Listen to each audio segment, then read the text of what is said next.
you're not going to be around to talk about your retail company for very long. So, we feel like it's very, very important. Neiman Marcus, and I know a lot of other retailers also have embraced innovation, and specifically what I focus on is innovation with technology. That's my role at Neiman Marcus. So I did found the Innovation Lab 5 years. I've been at Neiman Marcus for 14 years, by the way, going through various different roles.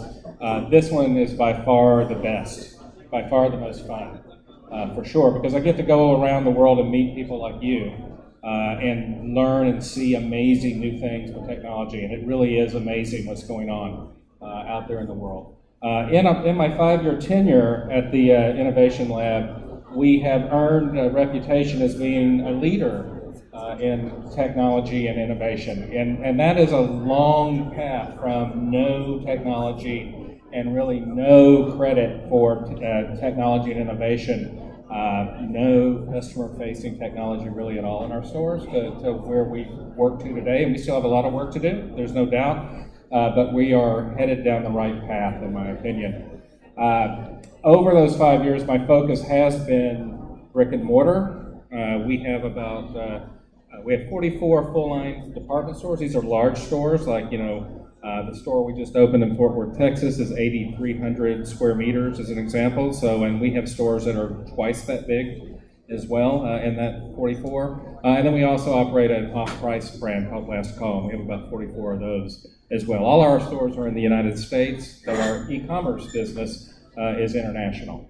And our e-commerce business is a huge contributor, by the way, to our revenue. It's about 31% of our revenue today, so it's a big contributor to our business. We were a very early adopter on e-com.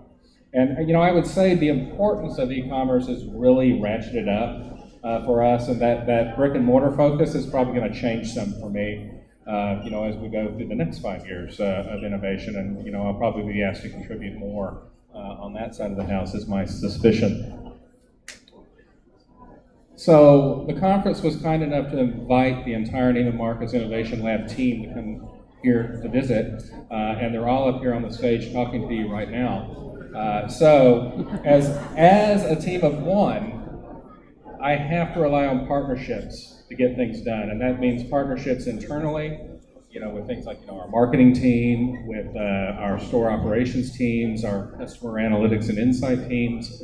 It's all of those are people I have to work with to get projects done. And then I rely very, very heavily on my solution provider partners.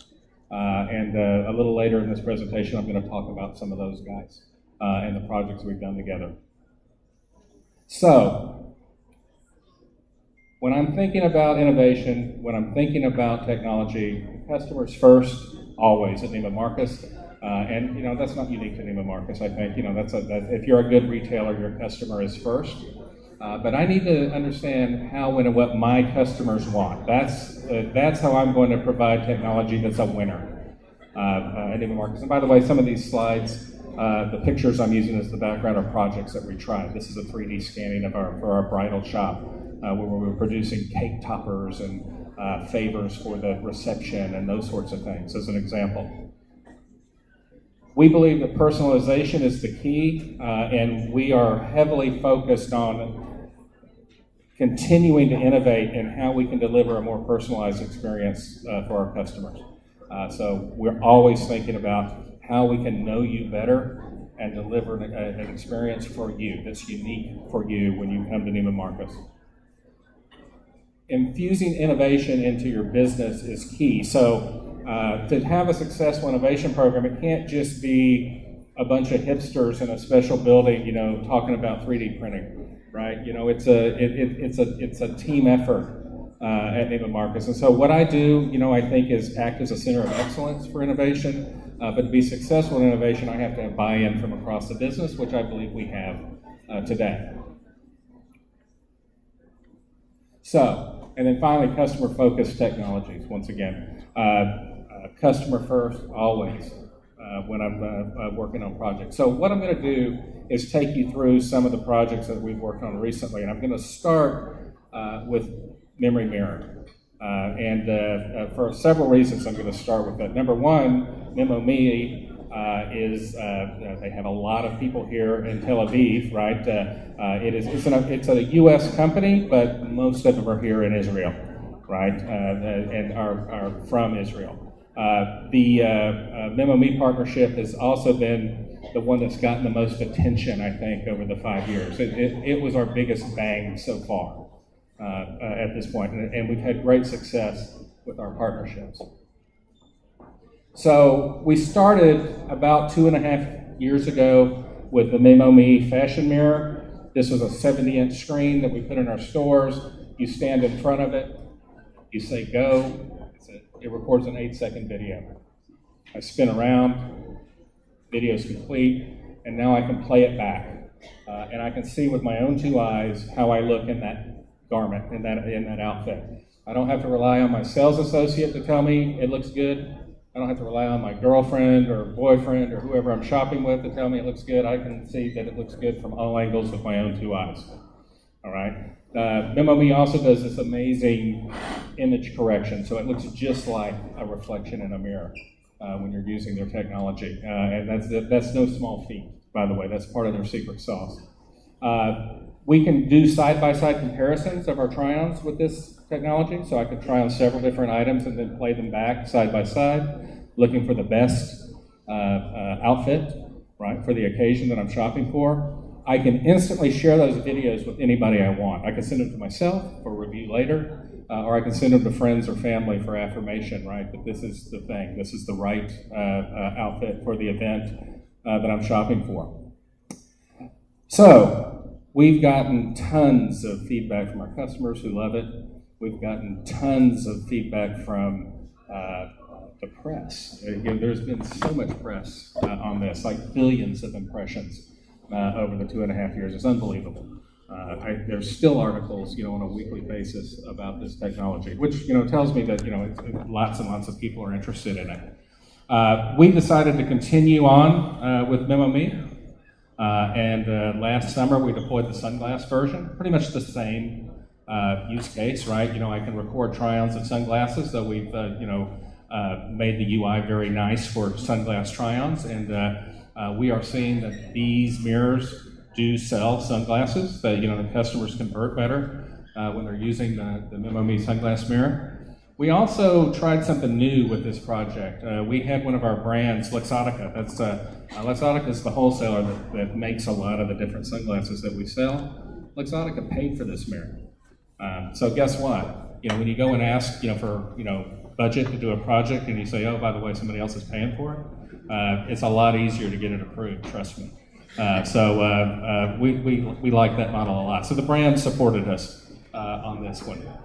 And then just over the last holiday season for us, we introduced Memory Makeover, which is the latest paradigm for us. And with Memory Makeover, the idea with it is that the customer, their makeover session is recorded by the brand associate in chapters, lips and sculpting and cheeks and so forth and so on, the different things that happen in a makeover. And then we send that video home with you as a tutorial.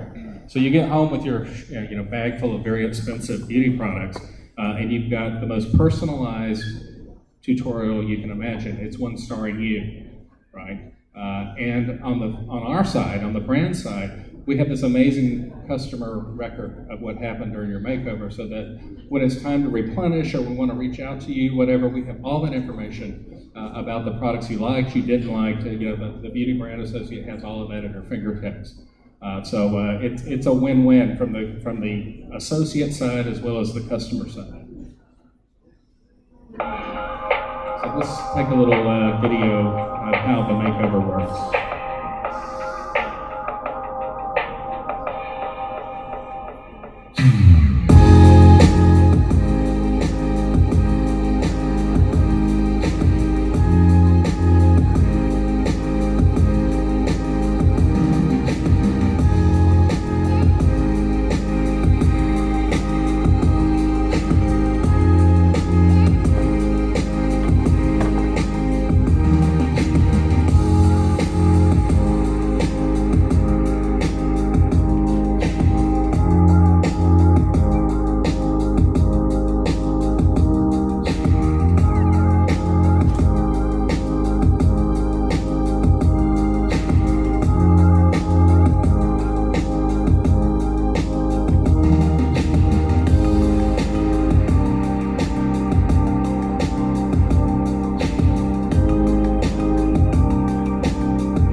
So that's Memory Makeover. We are really, really happy with the results of this one so far as well. And this is another one where the brands, the beauty brands, are helping sponsor the cost of doing these mirrors. It's so Neiman Marcus paid some, and the brands paid some, so that we could deliver this in a really big way. If you think about the original fashion mirror, I did my original pilot with 4 mirrors, and we've grown that to all our stores today. Because we had brand sponsorship for Memory Makeover, we were able to start with 60 mirrors, and we'll continue to expand that fleet going forward as we learn things. And Memory hasn't stopped innovating. If you have stopped by and visited them back in the back, you see they're doing virtual makeup and a whole bunch of other cool things that we think that we'll be interested in deploying, as well as we already have the hardware, the platform in place to do it, right? It's just a matter of deploying the new software. So very exciting. So another project we did is visual search. Our visual search is called Snap Find Shop. Our partner is a company actually out of Canada called Slice. And I've got a quick little video that will talk about that. For you, dressing is an art form, an expression of creativity. So when you see a style you love, don't let the moment get away. Just snap, find, and instantly shop for it on the Neiman Marcus app. Now you can take a picture of any item that captures your eye. From shoes and handbags to dresses and accessories, we'll find a match. Take a picture at a party, in a magazine, or choose a pic directly from your camera roll. With Snap Find Shop, your photo will be matched to the style you can't live without. Snap Find Shop by Neiman Marcus. Download the Neiman Marcus app on the Apple App Store. So I think that's a good example of, by the way, starting to think more about the digital side of the house, with our technology. Snap Find Shop, the technology works perfectly. I think it was executed well. The problem we have with Snap Find Shop is actually customer adoption. Customers are not using it as frequently as we would like to see. I think part of it is just they're just not used to searching that way. It's not because it doesn't work; it does work. So we'll continue to work on it. And see what we can do. The nice thing about Snap Find Shop is that we get some U.S. postal discounts by using it, because it allows someone to scan a magazine picture and then search for it. And our postal service has some special program that that if you're using digital to keep physical print relevant, then they'll give you a discount. And we ship a lot of catalogs, and so we get ROI from Snap Find Shop just from that, which buys me some rope to figure out the customer adoption problem, because it's already paying for itself. So if you're going to get up and talk about an innovation program, you better make sure you mention that there are going to be a lot of failures. There are going to be more failures than successes, as a matter of fact. So I put one in here. It's not the only one, but I put one in here just so yes, we've done things that didn't work. And this was our mobile wallet that we did, and we put it out there. It was a QR code-based wallet. By the time we got it out there, it really was irrelevant, because you had touchless payments starting to happen, and QR codes just wasn't something customers were interested in anymore. We had a real good reason to do it, and that is our private label card is a very important part of our business, and none of the third parties were supporting it, so that's why we built our own. But it still didn't work. We couldn't get customers really to use it, and so it's gone today. So it's an example of a project I did, in the lab that did not work. I am, because the time is going short, going to skip this one and be happy to talk to you about it afterwards. And I'm going to talk to you quickly about our new store. This is our newest store. We just built it in Fort Worth, Texas. And the reason I want to talk about it is the first brand new store that's been open since I got the Innovation Lab, and the first store that I had a greenfield opportunity to do technology in. And we have gotten really rave reviews. And for just a little, it wasn't expensive, the technology we did, but for just, a little spend, we're getting huge technology credit from our customers. So in this store, we have smart fitting rooms that with a push of a button, customers are alerted that someone needs, that sales associates are alerted that someone needs help in the fitting room, as well as there's fitting room scheduling and reservation capabilities with this system. It was very inexpensive to do, and our sales associates love it. We have a bunch of memory mirrors in this store, 13 of them as a matter of fact, Makeover, Sunglass, and the fashion mirrors. This is our first Neiman Marcus store where we did digital directories that give our marketing team the capability to promote things that are going on in the store, as well as digital wayfinding in the store. Doesn't seem that innovative, but understand that in our other stores we've been doing this with static signage up to this point. So I'm finally happy to modernize that piece of our store experience. We're doing kiosk in the store. In this case, we started to sell kind of expensive high-end gadgets in our home section as an example. They don't really tell a very good story just sitting there on the shelf, so we added this kiosk to help tell the story and help sell more gadgets. And we were also challenged to do this inexpensively. This particular project cost about $1,500, which is, as far as technology goes, very inexpensive. Just because I could do it, I'm letting the customers pick the music in the store today. We think that that's fun and interesting and it will appeal to younger customers. And it turns out it does, and the customers love it. And when the store's not busy, the sales associates love the fact that they can choose the music and set the mood, and so it boosts their morale as well. Super inexpensive to do this, like $30 a month to do it. So it was a no-brainer. And then finally, we do smart charging stations in our store, right? Safe place for customers to charge their smartphones. Guess what? If your battery's about to run out, you're not going to do any of the fun digital stuff with your phone anyway. And this gives me a marketing touch point when you check your phone in. I have a touch point when you check your phone out. Because you used your phone number, I'm also able to send you a text about 30 minutes after you exited your phone from the charger with something relevant about the store. These things pay for themselves in new customer acquisition because we can see what email addresses and phone numbers use them, and when we don't recognize them, we put you through a new customer acquisition process, and there's a specific value tied to that, so there's a positive ROI, easily provable with these stations. So I'll end with, retailers tend to think about store of the future. That's how we sort of started thinking about it when we first did the Innovation Lab, and quickly decided that was wrong. Right? It's about customer of the future. And if you get customer of the future right, the rest of it's going to fall into place. Thank you.